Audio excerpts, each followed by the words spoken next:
Welcome everyone to the round table. So I will have first round of questions and then we can open to the audience and make a discussions. So I will start. Miomir, you wrote many articles and I saw one very interesting when you wrote about how stem cells can help with COVID-19, if I'm correct. So can stem cells also help against other infections and how can they help? Thank you very much. Yes, it worked quite well on 5 patients. Unfortunately not in Slovenia because we got permission for clinical trial exactly on the day when the pandemic was over. And then no new patients were there. So we were a little bit disappointed, but let's say the others tried and we saved at least 3 human lives, which will die. They were really in the end stage. We got the biggest support from Croatia, from Professor Dragan Primorac, who introduced us to Split and other hospitals where we can do. The main thing to use it for, let's say, similar life-threatening cytokine storm diseases is that you have significant and fast, very fast reduction of inflammation. And this help you, like in GVHD, graft versus host disease, that you can breach the crisis and then later on start, let's say, coming back to life. And also, of course, MSCs, we don't know exactly. They are helping in several other, also other viral diseases. But normally, when you have a strong inflammation, you can think and you need a repair of the tissue, especially vessels. It can be a good decision. Great, thank you. So, Anja, for you, I have more general questions. What would you advise to people, or especially younger generations, who wish to start taking steps towards healthier, longer life?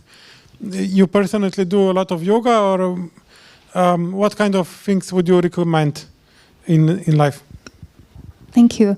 So yes, to the young generation, so to young people of today, act preventively, learn the tools and learn the lifestyle modifications that will help you. This is very general, I know, and it's easier to say than do, but I have introduced, and we all know, those lifestyle factors that we should all be mindful of, especially, so I'm just gonna go ahead and name the biggest ones. In my opinion, that is still sleep and exercise, and of course nutrition, the biggest 3 that you can optimize and that lie kind of to a large degree in your hands. So basically you can have the biggest impact on those factors. Then there is also the environmental factors that you cannot just change lightly. So those are the pollution and also the social factors. So how meaningful participation you have in society and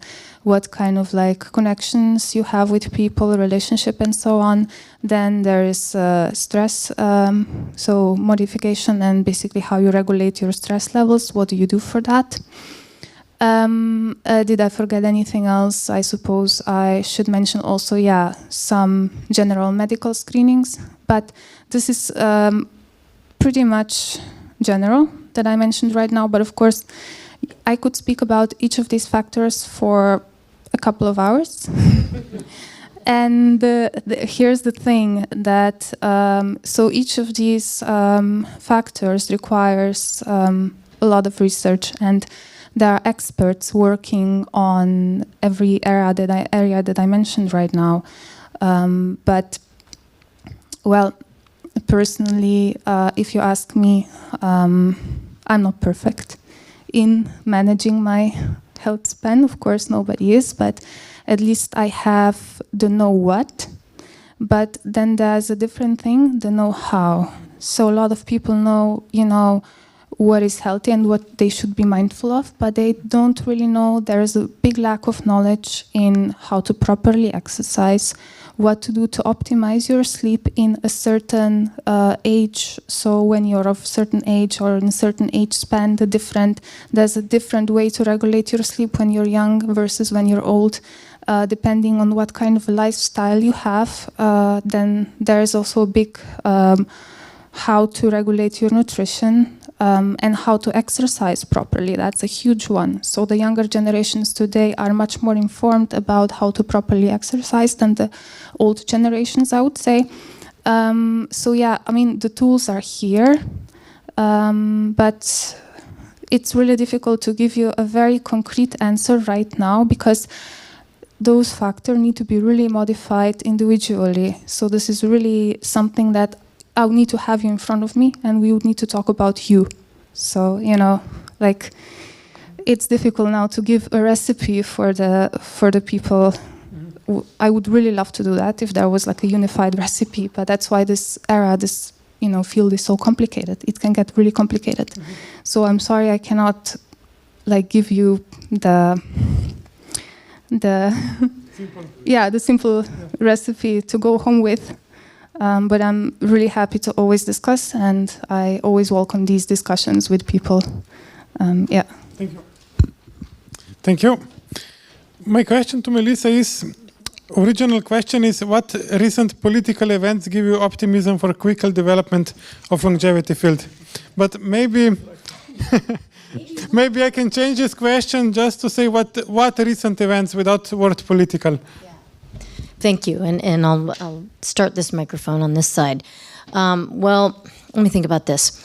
I would say as an overall event, the convergence of the health span, longevity, geroscience field, whatever you yourself call it, I would lean toward health span personally. It's a bigger tent for a lot of reasons. With, for example, stem cell research, regenerative medicine, and people at least in the field and coming to conferences like this one, understanding the need to converge the concepts because of the overlap in what the scientists and doctors and others in those fields are doing. And I this has been amazing because, you know, I focused on stem cell research and regenerative medicine, you know, on and off for more than 20 years. And we had 2 stem cell pioneers here today, and I'm sitting next to one of them. So that it's been pretty exciting for me. And then, of course, now I'm focused on health span. So that convergence is fantastic. And then also, and it has to do with the people, so I have the stem cell pioneer to my right. And then to my left, I have 2 people that are very, very knowledgeable, savvy, and involved in the policy conversations and also just generally supporting the field. And I think having more people get that is important. So it's a similar theme. It's a convergence of ideas and the desire to participate in the activity. Those 2 things make me hopeful more than, say, some other things right now. Yeah, thank you. So I would wish to connect what Melissa just said, and my question to Alexander is, what are most important policy changes needed now to support aging population? So if you would be, or when you will be influential politician, what will you legislate? What will you do, or what would you do? So you mean this famous dictator for one day? No, so honestly, I think, so first of all, people would need to recognize that they can do something. I think this is still a problem at the moment. We see that more and more people are either, I mean, even taking, maybe not even yourself you need support, but you need to support your elderly parents or grandparents, and then also for that you need to take time off your work. We already see that happening now in Germany, because we don't have enough caregivers, for example, yeah. And then our answer at the moment is basically to get people from other countries to help us doing that. And of course, this is one way, but I think a lot of people just don't know that there are other ways possible. I think now first thing you could do is like to focus on these 40 to 60-year-olds to make them do a bit more prevention in order for them to stay just for themselves healthier and more productive maybe, but also really for the state to be in work longer, because we don't have enough. We just already now don't have enough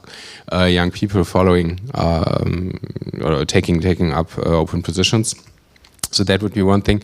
The other thing, tons of money more for prevention. Really, we would need, especially in Germany, we would need a coordinated approach, because still we have the problem that we're so fragmented with our in our federal structure that we would need like a national center really on aging research or health span or longevity. Thank you.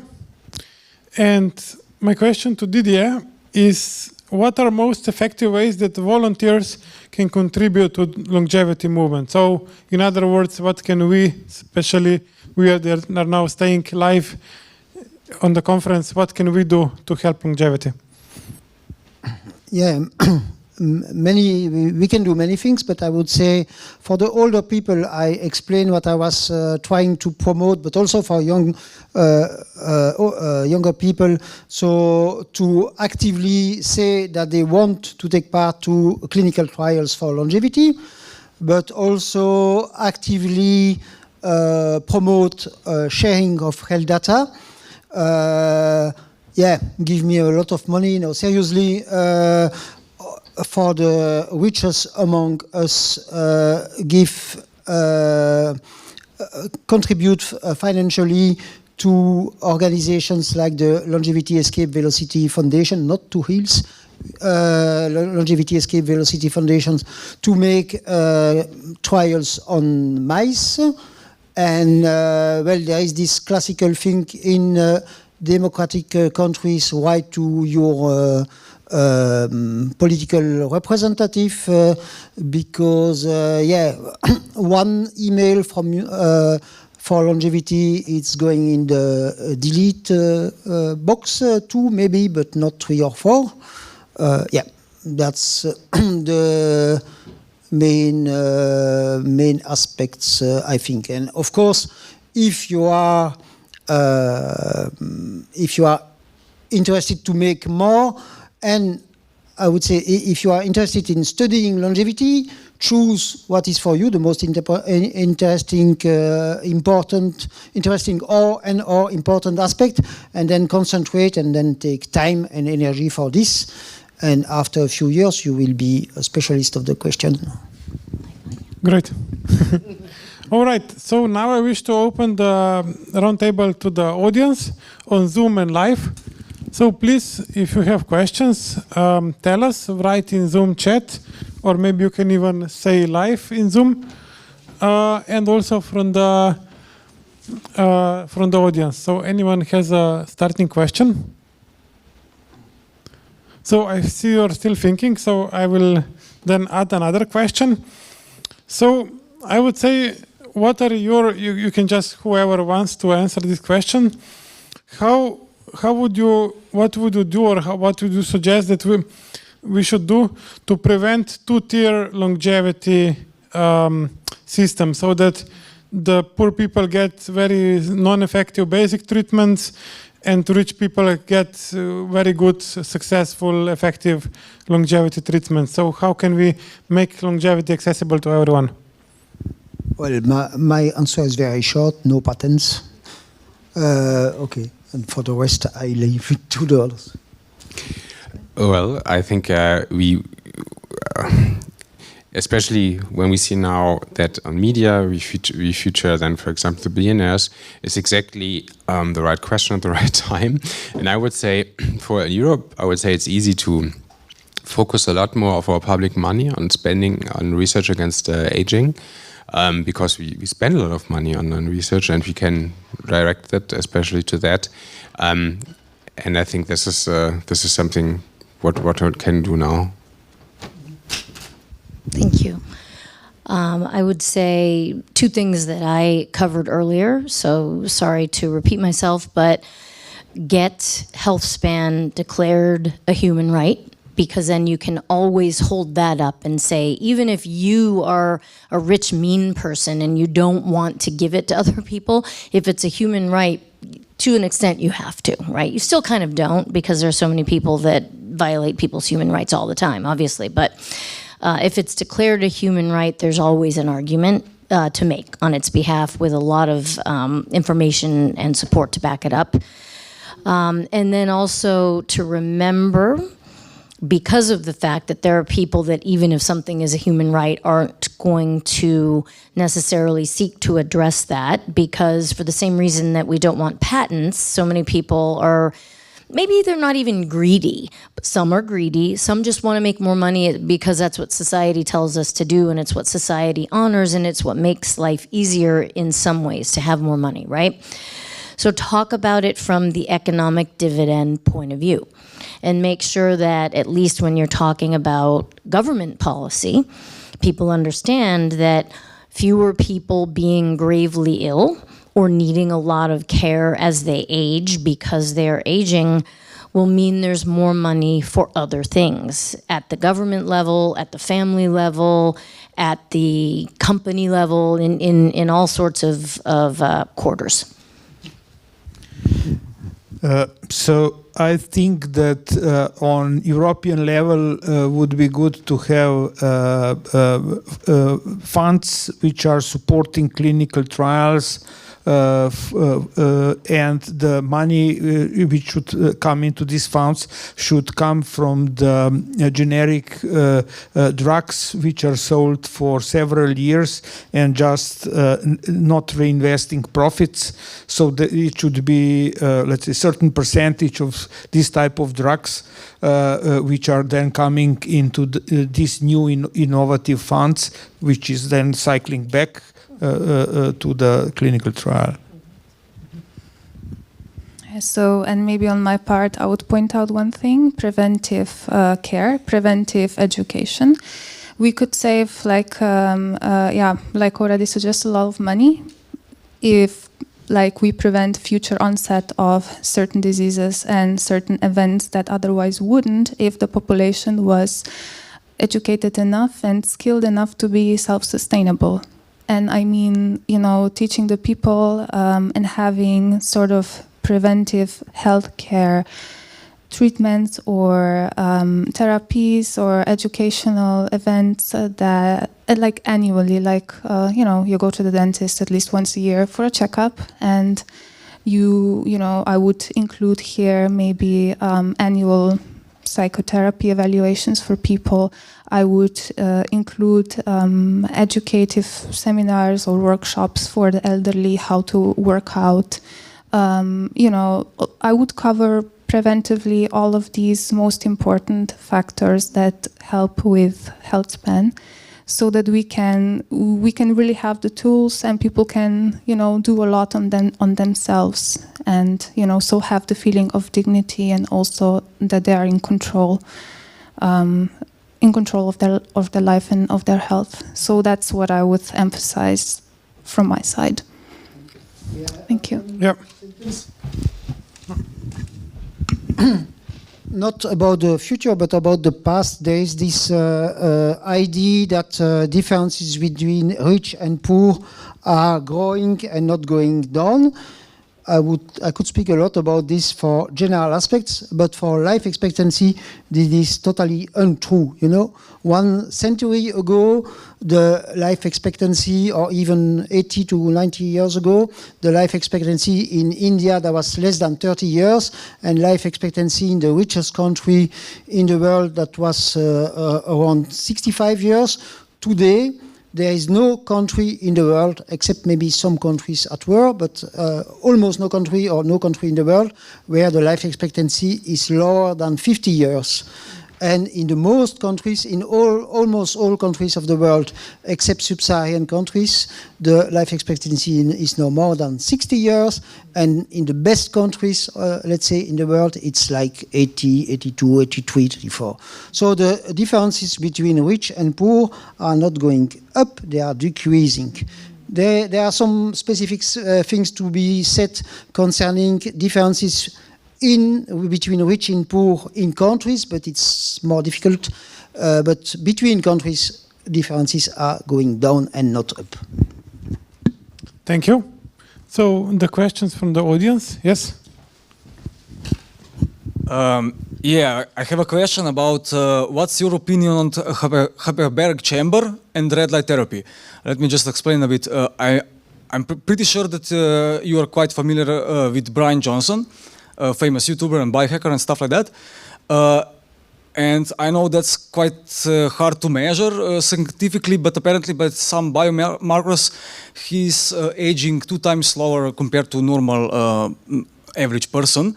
Apparently, let's say his birthday is every 21 months instead of 12, of course. And he's doing that.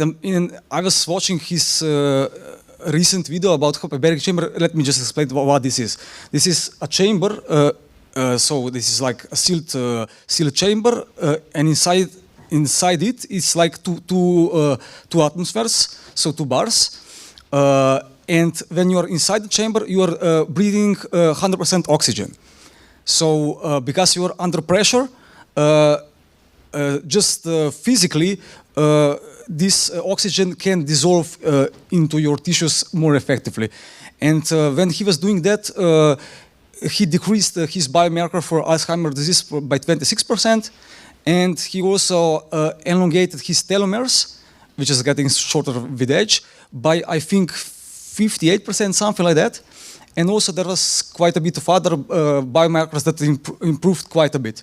So yeah, basically my question is, what's your let's say opinion on this? It's already used for some conditions. For example, in Slovenia we have it in the UKC. In clinical center we have it like approved for treating some conditions. Also, like not for free, but your your insurance pays for that. Yes, let's say that. And it's already proven method that works. So, and you also have like a lot of clinics, like in Ljubljana, in Kran, in Domžale, and one therapy it's around €80.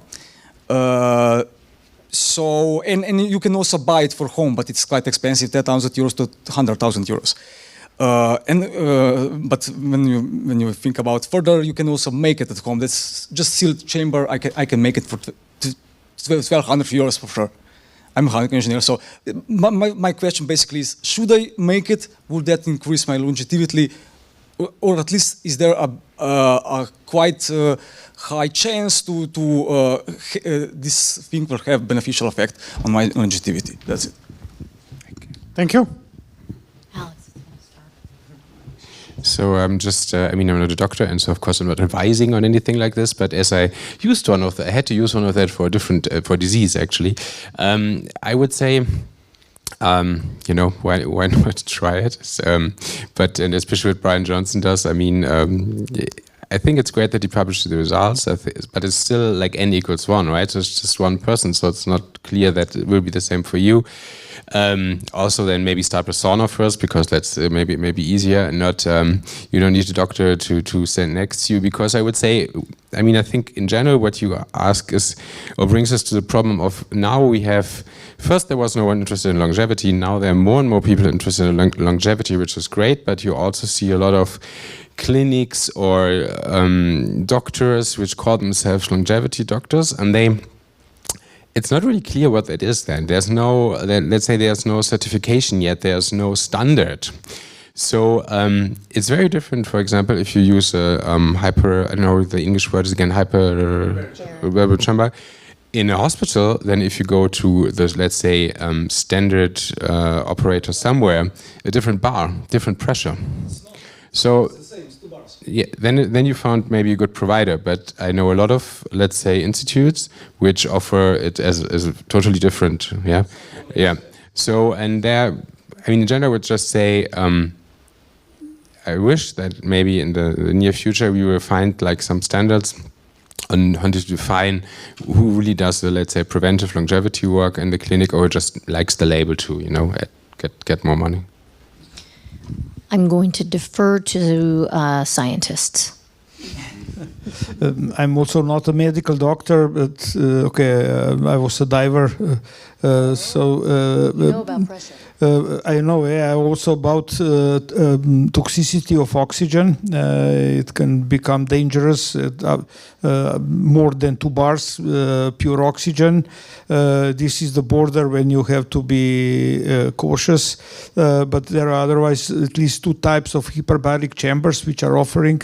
One of them is this on clinical center. That's a medical one, which you can also increase the pressure and so on. But most of the wellness, so-called wellness hyperbaric chambers are those when you have a normal pressure, because they are not a pressure, not under pressure, but they just change the level of the mixture of air which you are breathing. So it means increased oxygen or pure oxygen or whatever. And normally, if you remember, probably Apollo 1, they burned because they have a pure oxygen, and there was let's say, when you make it by yourself and you can have a spark, you can burn inside. So that's a danger. So the thing is, like, inside the chamber, it's normal air. Inside the chamber, it's not like oxygen. You are inside the chamber, it's normal air. It's two you have the mask. Yeah. But you have the mask, and the mask, you're breathing pure oxygen from the tank from outside. Yeah. So even though there will be a spike, it's You just won't normal burn. air. In there you Yeah. won't burn. It's not like it's safe. Okay, this were, but normally when you, it is advisable that you have at least medical support at that time if you are going to the higher pressures. But that's advice. People can do whatever they want. And also, sorry, yeah. So let's just continue and then I'll be rather short on this one. So I'm afraid I don't know enough about the topic to to be smart about this, or to have my own. I would need to look into this a little bit more, but I would like to or err on the side of caution a little bit, and in general say that we so quickly get inspired by the practices, longevity practices of individuals, single individuals. And no, human is like another. So one intervention would have very likely different effects on you. And not to forget, Mr. Johnson has other other protocols and additional support that he's doing on a daily basis versus any other human. And he has a medical supervision and help and support. And so are on the side of caution with everything. Just because somebody's doing something doesn't mean that, Yes? Okay, maybe we can, just quickly, yeah. Quickly. That's all, of course, true, but that thing, hyperbaric chamber, it's already proven technology. It's like used in all analysis throughout the whole world and stuff like that. So it's very safe. It's very safe. You can't fuck it up. I mean, okay. Yeah. So, the thing is only like, for example, it's quite hard to prove that it's actually extending your lifespan, but by some biomarkers it does. And also there is like already well proven, let's say, facts that this thing is helping you, your body reduce inflammation, which is, for example, one of the reasons for arteriosclerosis and stuff like that. So, and there is also much more other benefits that are Okay. forgot about those. Yeah, but we don't have a specialist on hyperbaric chamber here, so maybe you can find some people who are really specialists in this fight, and we can continue this. Sorry? Jare Finderle, ask him. What about red light therapy? Jare Finderle, he is the guy who is professor on clinical center, and he's running on the Department of Physiology in medical faculty. He's running this hyperbaric chamber. Jare Finderle, Professor Jare Finderle. Okay, now do we have some other question? Yes?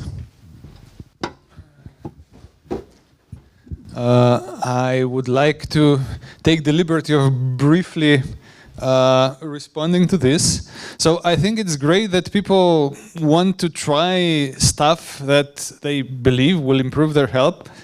I think it's great we take health in our hands. Now, this particular intervention, I think there is some evidence that it's helpful.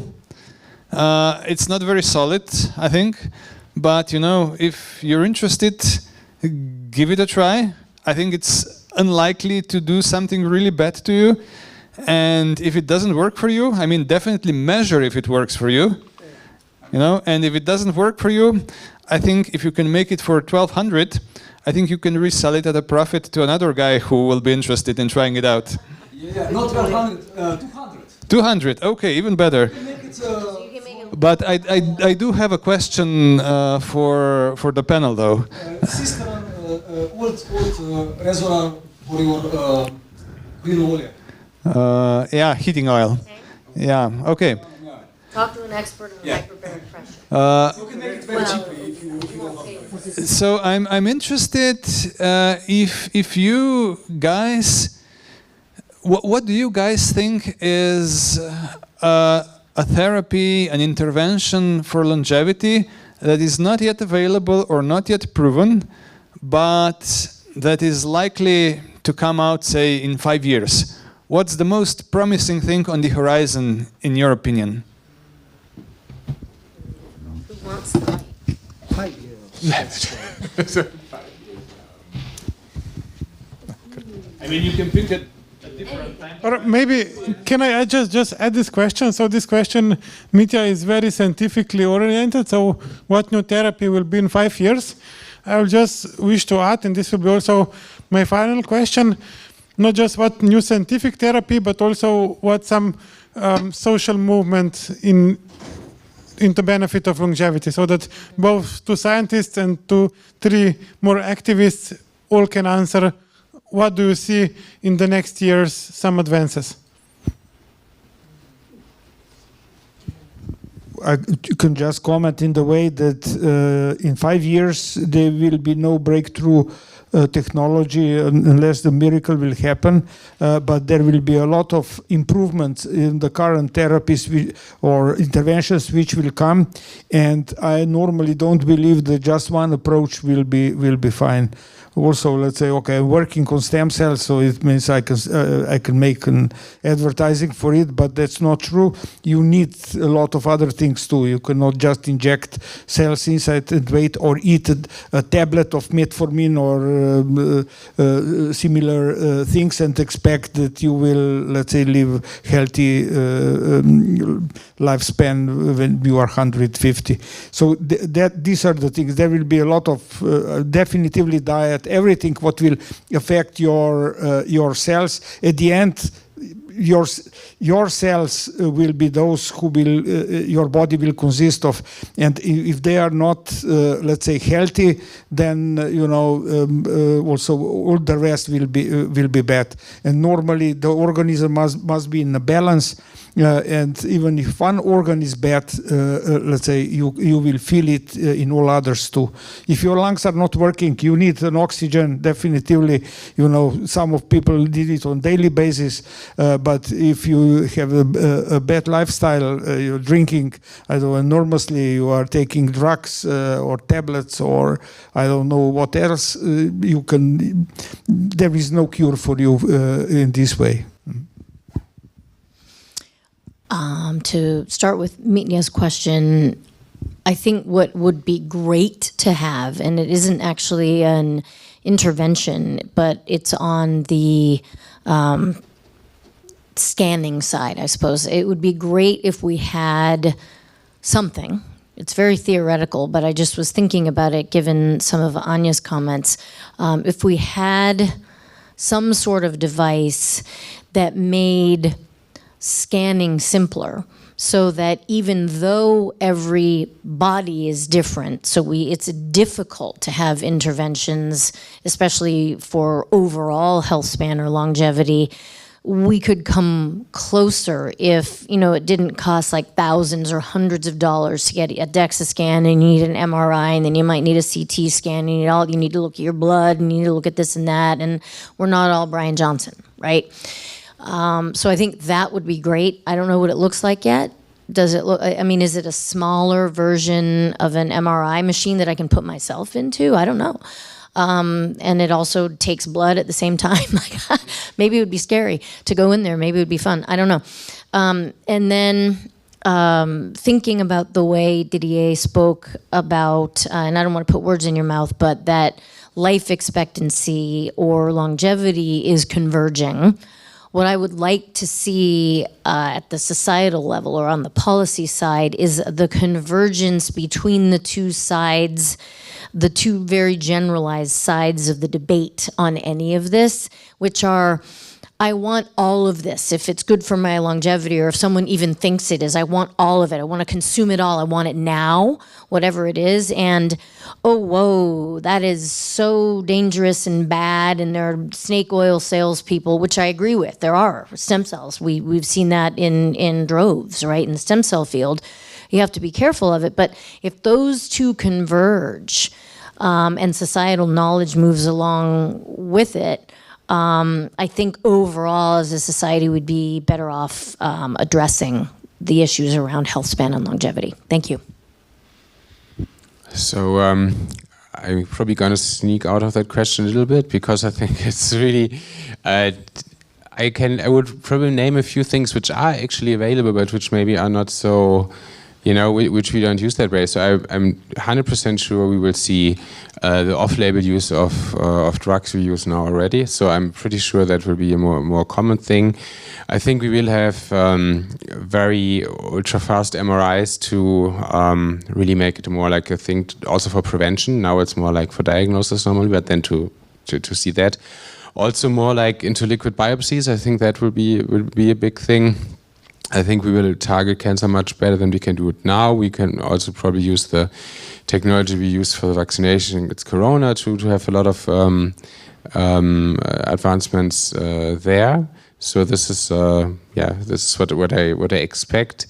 When it comes to societal benefits, I actually think once people see that it's possible, there also will be much more higher pressure. And I think from a societal point of view, when people live longer, I think they would also care much more about all other stuff. Yeah, I think if people are not so, let's say, convinced that to them it doesn't matter anyway, so they can just treat the planet or whatever or other people in a bad way.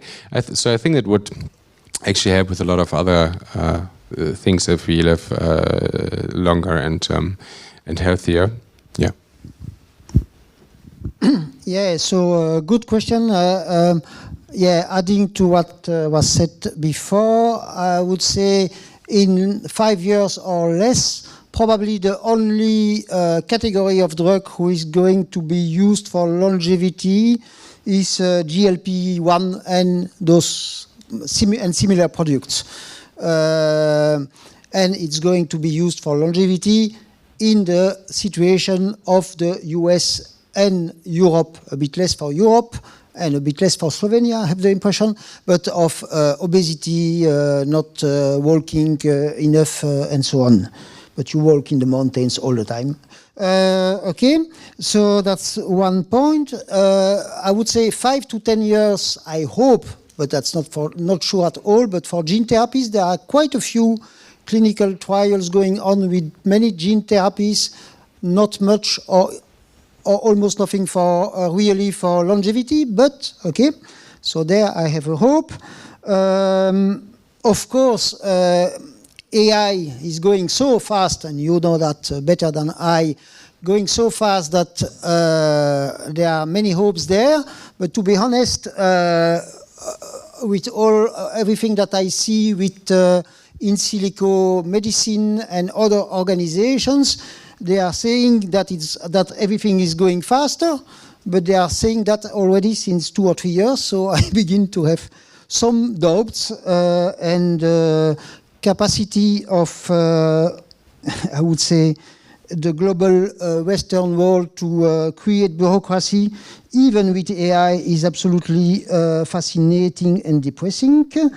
Okay, and I wanted to say something about oxygen, just to say there are so many things that we don't understand about longevity, and one of the strange things that it seems quite sure that people living higher, but not very high, I mean, not like in Tibet and so on, but in average like 1,000 meters, they live longer than people living lower. So maybe it's something like the Hormis, and probably, but this is so touchy that you will not see it easily, but it seems that a bit of radioactivity is also good for longevity. Don't try this at home, but okay.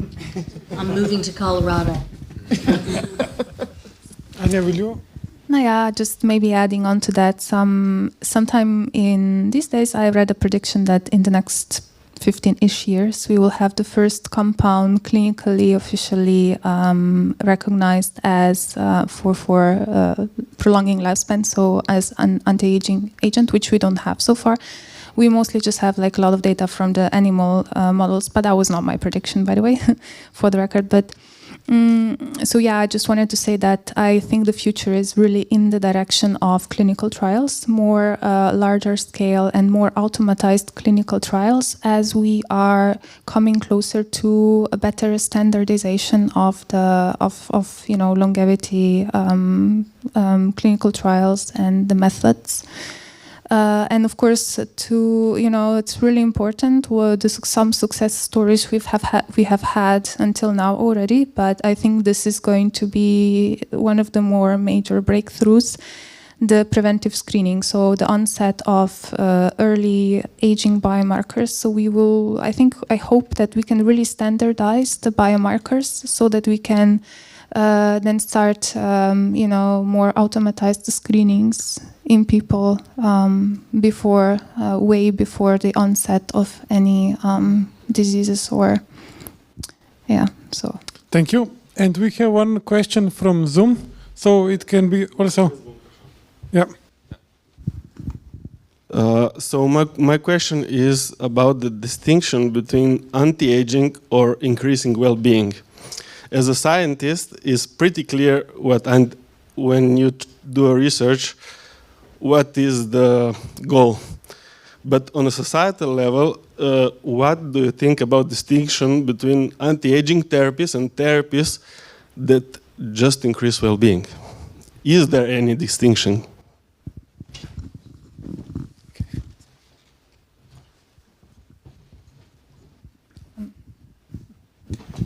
I don't know. We all defer. Okay, yeah, sorry. No, it's fine. Like, I don't know. Like, no, it's fine. I don't mind whoever wants to start. I just, wanted to maybe remark. So, well-being versus anti-aging. When we think of anti-aging, I think we mostly think of the bodily, physical functions, right? But we really rarely include in this package also the spiritual and psychological well-being. So I think for me personally, I think that's the biggest distinction. And there is no anti-aging for me personally without well-being. So this goes hand in hand. What I would like to maybe emphasize is that we don't reduce ourselves only to the physical functions, but we are very mindful as humanity of the spiritual component and the psychological well-being. So we quickly get into a little bit more rigid ways of thinking when it comes to anti-aging, but we are human, so let's also focus on what makes us human, also in terms of longevity. Can I just ask? Sure. But aren't these two connected? So if someone is sick, maybe they don't even have a diagnosis yet, but they may start feeling anxious, and then they realize it is because something was wrong with the body. Do you think they are separated? Aren't they connected? Yeah, you're exactly on point. So those treatments would help the well-being as well. Yes, per se. You may be right. Yes, per se. I mean, it's connected and goes hand in hand. So for me it's kind of inseparable, right? Okay. Yeah, we intuitively feel when something is off, right? So yeah.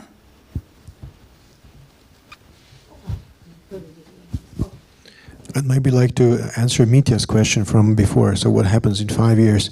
So I hope that in 5 years my doctor, my physician finally starts to take me seriously. For example, maybe we enter what some people think of medicine 3.0, right? Like medicine 1.0 being shamans and stuff, and medicine 2.0 being the current medicine.